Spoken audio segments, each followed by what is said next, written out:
Eu estava conversando com um cidadão que na época de cadeia dele, ele teve uma questão bastante intrigante, que era a ira de Jesus Cristo. Ele, juntamente com os outros presos da época, estavam debatendo se de fato Jesus irou ou não. Porque como Deus, sendo Deus, especificamente Jesus, poderia se irar? Então, debatendo aquele texto onde Jesus chega no templo e destrói as bancas, eles tentaram explicar se Jesus tinha se irado ou não. Se Deus não pode se irar, se Deus não ira-se, logo aquele texto é falso. Mas não é o caso. Então vemos que Deus pode se irar. E além disso, existe uma pessoa que louva a Deus, agradece a Deus, porque ele se irou. Sabe quem é? Davi. Vamos abrir a Bíblia para Salmo 18. Um salmo que já estamos estudando há algum tempo. Salmo 18, Salmo de Davi. Do verso 1, apesar de que já pregamos no verso 1, mas leiamos a partir do verso 1. Diz assim: para o mestre de música de Davi, servo do Senhor, ele cantou as palavras deste cântico ao Senhor quando este o livrou das mãos de todos os seus inimigos e das mãos de Saul. Ele disse: eu te amo, ó Senhor, minha força. O Senhor é a minha rocha, a minha fortaleza e o meu libertador. O meu Deus é o meu rochedo, em quem me refugio. Ele é o meu escudo e o poder que me salva, a minha torre alta. Clamo ao Senhor, que é digno de ser louvado, de louvor, e estou salvo dos meus inimigos. As cordas da morte me enredaram, as torrentes da destruição me surpreenderam. As cordas do Sheol me envolveram, os laços da morte me alcançaram. Na minha aflição, clamei ao Senhor, gritei por socorro ao meu Deus do seu templo. Ele ouviu a minha voz, o meu grito chegou à sua presença, aos seus ouvidos. A terra tremeu e agitou-se, os fundamentos dos montes se abalaram, estremeceram, porque ele se irou. Das suas narinas subiu fumaça, da sua boca saíram brasas vivas e fogo consumidor. Ele abriu o céu e desceu, nuvens escuras estavam sob os seus pés. Montou um querubim e voou, deslizando sobre as asas do vento. Fez das trevas o seu esconderijo, das escuras nuvens cheias de água, o abrigo que o envolvia. Com o fulgor da sua presença, as nuvens se desfizeram em granizo e raios. Quando dos céus trovejou o Senhor e ressoou a voz do Altíssimo, atirou suas flechas e dispersou meus inimigos. Com seus raios os derrotou. O fundo do mar apareceu e os fundamentos da terra foram expostos. Pela tua repreensão, ó Senhor, com forte sopro das tuas narinas, das alturas estendeu a mão e me segurou, tirou-me das águas profundas, livrou-me do meu inimigo poderoso, dos meus adversários fortes demais para mim. Verso 18. Eles me atacaram no dia da minha desgraça, mas o Senhor foi o meu amparo.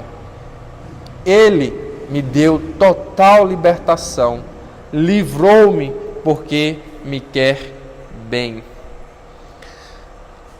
O Senhor me tratou conforme a minha justiça, conforme a pureza das minhas mãos, recompensou-me, pois segui os caminhos do Senhor e não agi como ímpio, afastando-me do meu Deus. Amém.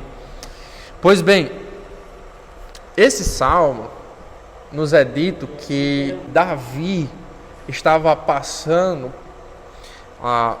passou, na verdade, por um grande livramento. Na verdade, o salmo nos diz, logo no cabeçalho dele, que Davi recebeu a libertação de todos os inimigos. Algumas pessoas tentam imaginar quando foi isso, se foi na época em que ele foi liberto de Saul ou depois, quando o reino dele já estava bem estabelecido e velho. Eu creio que seria essa segunda opção. Mas o fato aqui, importante para observarmos, é o livramento que Deus traz para Davi. Isso aqui é o que mais precisamos prestar atenção. E aqui vocês lembram que o Salmo ele é dividido em 5 livros. Lembram? Pronto, no primeiro livro está expressando esse drama do mundo rebelde a Deus. Salmo 2. As nações estão revoltadas contra Deus e Deus zomba delas e as chama para arrepender-se. Nesse primeiro livro, colocará isso muito em evidência. A rebeldia das nações e Deus tratando com isso. Então, teremos muitos lamentos diante dessa rebeldia. Salmo 18 traz uma vitória para essa rebeldia. Mas percebemos como no início do Salmo, o Salmo 18 ainda haverá muitos outros salmos, que essa não foi a vitória final. Ainda haverá uma outra vitória. E Davi ajuda-nos a entender isso, por quê? Porque não foi por meio de Davi que essa vitória contra o mundo rebelde veio.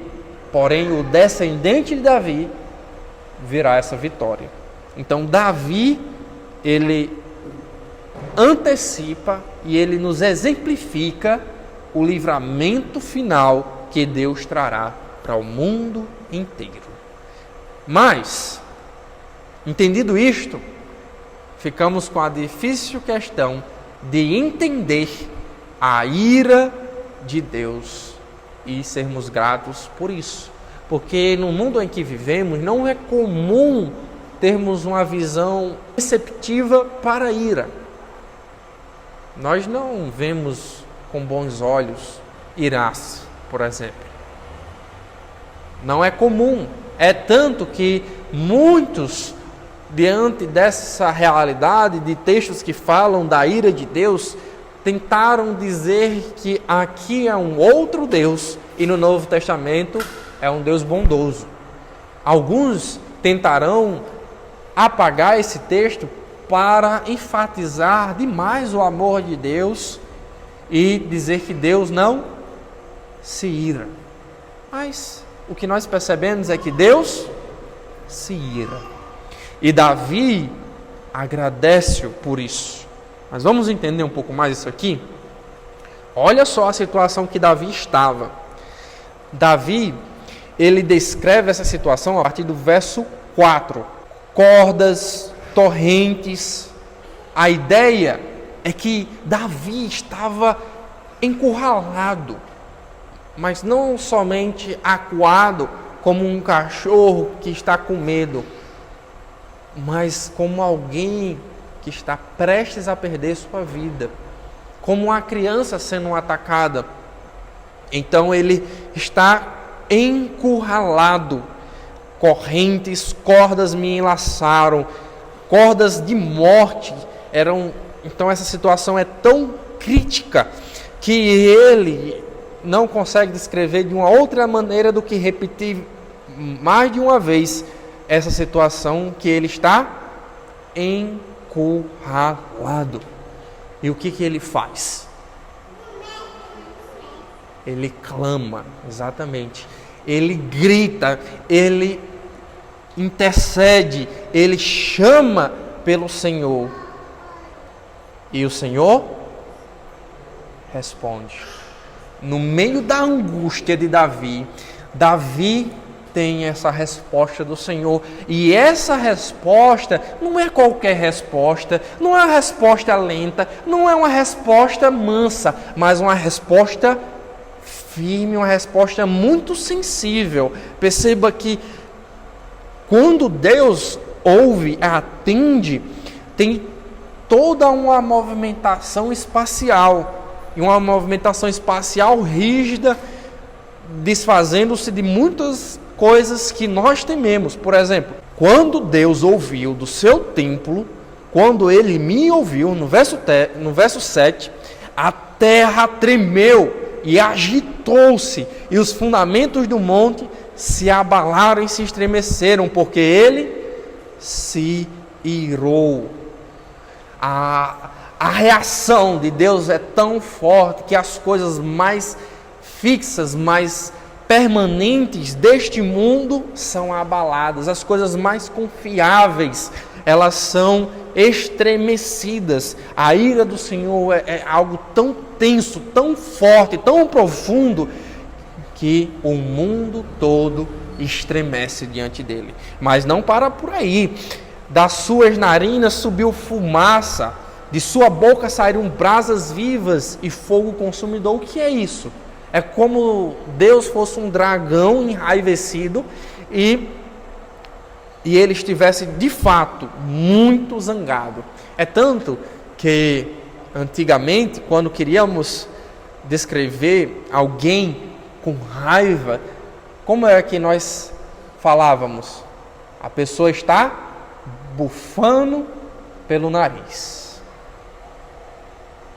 Deus está bufando porque estão tentando matar a seu ungido. E não para por aí. Montou um querubim e voou deslizando sobre as asas do vento. O que significa isso? Lembra que a Arca da Aliança tinha 2 querubins? Pronto. Deus está pairando sobre esses querubins. E deslizar sobre as asas do vento mostra essa autoridade de Deus sobre a atmosfera. Então aqui está descrevendo Deus como aquele poderoso soberano sobre os seres mais exaltados, como sobre a natureza. E fez das trevas o seu esconderijo, das escuras nuvens cheias de água, o abrigo que o envolvia. Olha só, a ira de Deus é tremenda, que o que nós tememos e se escondemos, Ele faz o seu abrigo.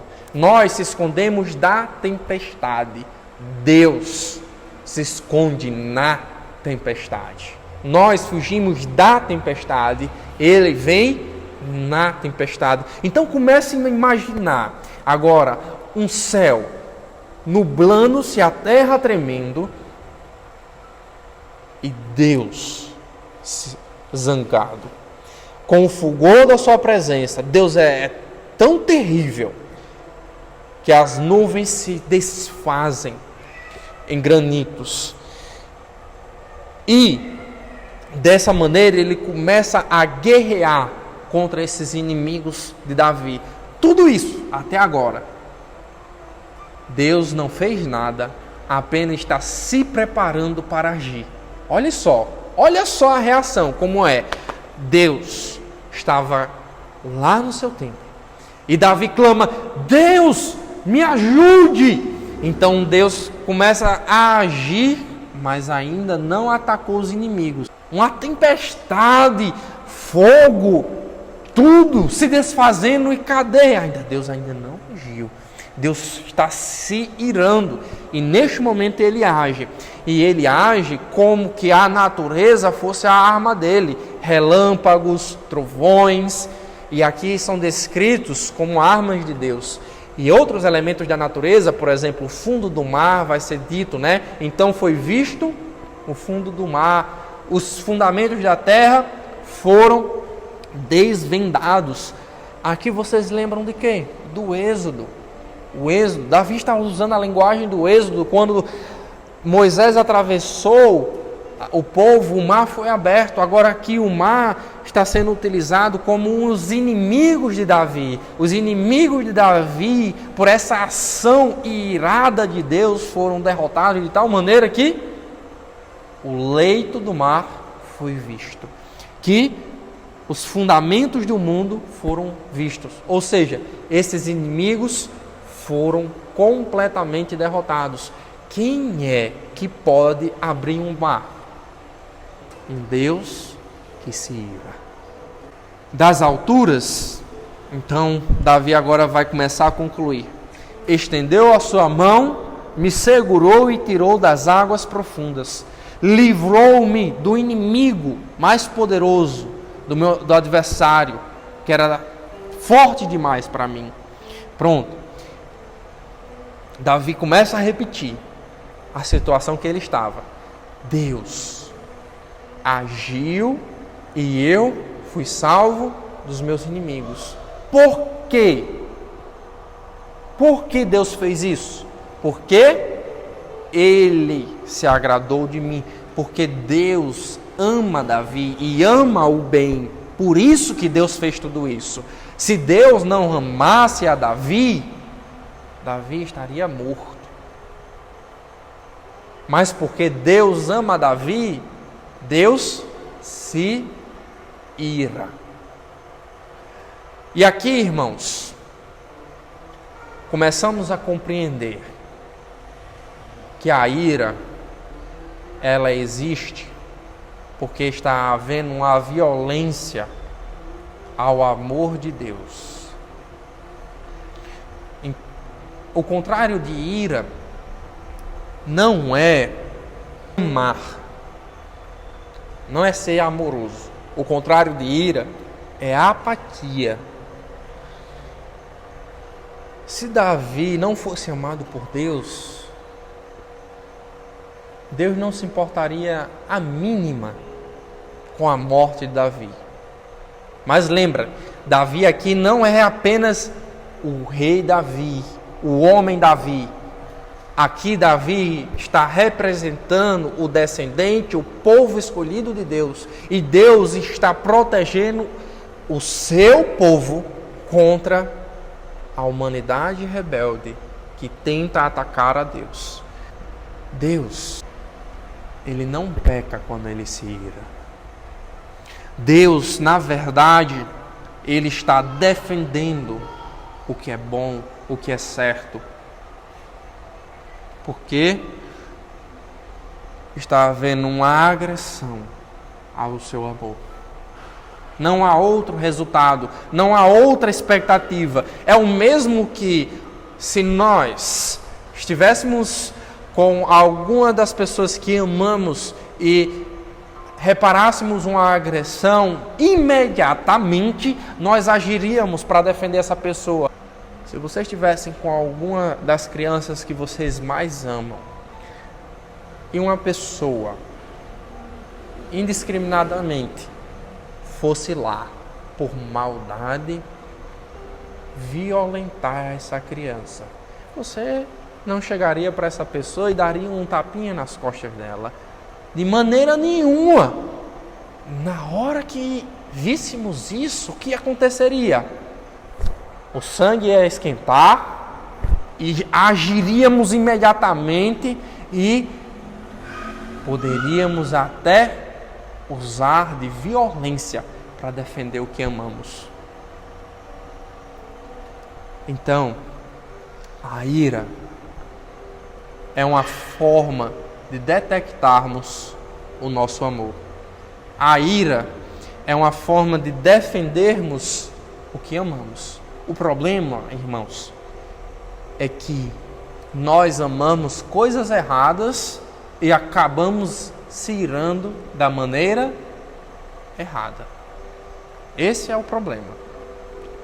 Mas não a ira em si, mas o amor, aonde nós estamos amando. E Deus, Ele não erra em amar. Por isso que a ira dele sempre será santa, será certa, será justa. E como é que nós, olha só a dificuldade, eu tentei passar para vocês, essa tensão da ira, da reação de Deus, só para dizer o seguinte: imagine só, se nós fôssemos Davi, estivéssemos no lugar de Davi, e soubéssemos que Deus fez tudo isso para a gente, qual seria a nossa resposta? Deixa eu mudar um exemplo. Imagine que um de nós aqui começou a falar mal de vocês. E um irmão entre nós estava presente e defendeu com unhas e dentes. Repreendeu a pessoa, ficou zangada com ela, confrontou-a, chamou ela, pegou no braço e levou para conversar com você. Como é que você ia se sentir em relação a essa pessoa? Amado, valorizado, defendido. Então, irmãos, ver que Deus se ira em nossa proteção nos mostra o quanto Ele nos ama. Uma outra situação, imagine se Herodes conseguisse matar Jesus. Lembra que Herodes tentou matar Jesus, né? Matou diversos bebês, diversas crianças.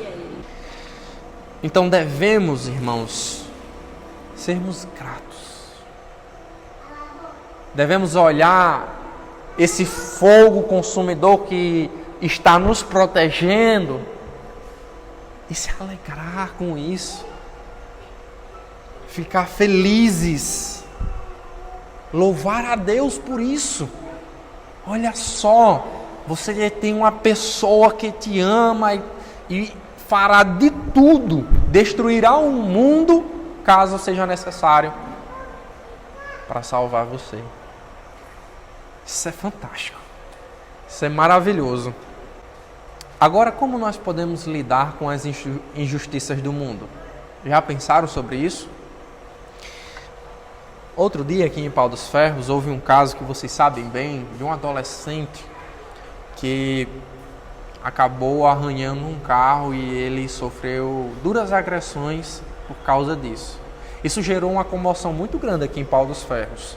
Muitas pessoas ficaram indignadas porque esse adolescente teve partes de seu corpo quebradas e tudo, foi muito agredido por esse cidadão. E não só isso, sabemos de vários outros casos aqui em Pau dos Ferros, no mundo, de injustiça social, que nos deixa assim, ó, fervendo. Como pode uma pessoa dessa fazer isso? E deixa-nos indignados. E a vontade é de falar mal dessa pessoa até que ela morra de tanta maldição que jogamos nela. Mas deixa eu lhe dar uma visão diferente. Deus não deixa a ponta solta. Essa injustiça social que vemos com frequência ocorrer no mundo, Deus vai punir. Toda essa reação aqui vai cair sobre essa injustiça, sobre essa maldade. Deus não vai deixar nada passar. E isso nos traz um certo consolo. Porque diante da nossa incapacidade de resolver esses problemas sociais, porque é demais, não temos condições, nem o governo tem condições, quanto mais nós. Então, não temas, porque Deus se ira. Nada vai passar desapercebido dele. Agora imagine o quanto Deus não se ira com tanto pecado no mundo. Louvemos a Deus porque Ele nos ama. Vocês já ouviram de casais que brigam. Brigam. Parece duas crianças. Mas no dia que esses casais pararem de brigar, acabou o casamento.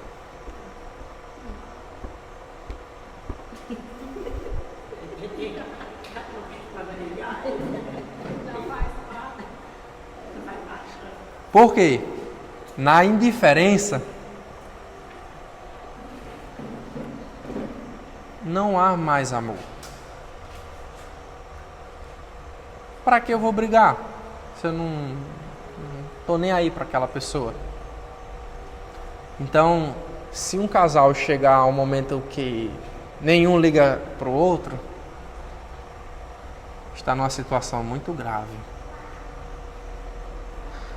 Mas enquanto eles estiverem brigando, o amor ainda está ali. Ainda eles têm certo apreço por um e pelo outro. Mas no dia em que um não ligar mais para o outro, está terrível. Acabou-se. E aí, Deus tenha misericórdia. Pronto. Pega essa situação aqui do casal. Pega essa situação do casal. Sabe quem é ciumento? Deus. Deus, Ele é ciumento por sua glória. E nós fazemos parte dessa glória. Deus nos ama. Deus nos ama. E isso deve gerar uma segurança tremenda em vocês. E em mim também. Porque é Deus. Não é mais ninguém, é Deus que nos ama. Ai daquele que toca nos do Senhor. Deixa eu dar uma outra situação também um pouco indignante. Política. Ou coisa difícil de falar, né? Você vai falar com qualquer pessoa e gera muita briga com isso. Mas olha, todo mundo sabe. É batido. O mundo está corrompido. A política é só um exemplo disso. E aí há propostas de conserto, de honestidade, de isso, aquilo. Mas, infelizmente, o mundo gira e as coisas continuam piorando. E a gente não sabe o que fazer. E agora? Só Deus. Aí alguns vão dizer, não, se a gente investir na educação, as pessoas não serão corruptas, não serão más, não serão, assim, mal intencionadas. E aí eu pergunto, e a Alemanha? Na Segunda Guerra Mundial, será que eles não eram educados? Demais. Nós não podemos e não temos a condição de controlar essa rebelião contra Deus. Veja que desde que o mundo foi criado, as nações, todo o mundo está rebelde a Deus. Se pudessem, eles matariam a Deus. Nós não temos condições de mudar isso. Mas Deus tem. Louvemos a Deus, porque Ele se ira e um dia Ele acertará as contas. Agora deixa eu fazer algumas comparações para vocês e aumentar esse amor de Deus por nós e essa pessoalidade de Deus por nós. Pronto, no animismo e no candomblé, o Deus Supremo, que se chama Olorum, ele é muito desconhecido, distante e não intervém nos negócios desse mundo. Aí você terá que, você não, as pessoas recorrerão aos orixás para ajudarem no mundo. No panteísmo, Deus está desconfigurado, Deus está despersonalizado. No islamismo, Alá. Sabe como é que ele se manifesta? Eles têm uma palavra chamada Macalafa, que significa diferença, e Tanzi, que significa transcendência. As ações humanas não mudam em nada. Em nada, não tem qualquer efeito sobre ele. E seu principal atributo é o poder. Olha só como está distante da gente. No liberalismo, Deus não está conosco. Deus está longe. Longe de nós. Mas o que a gente vê aqui com Deus que se ira é que Ele está nos ouvindo. Ele ouviu Davi. Ele se importa com a gente.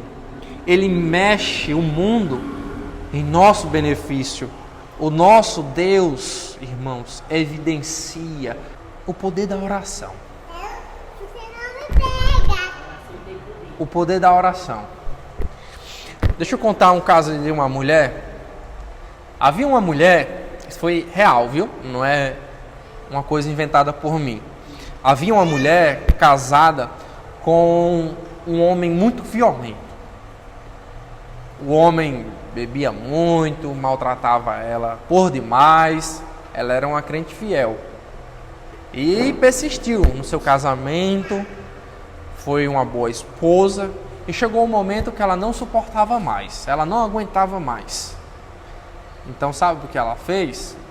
Depois de muitos anos, orou para Deus levá-lo.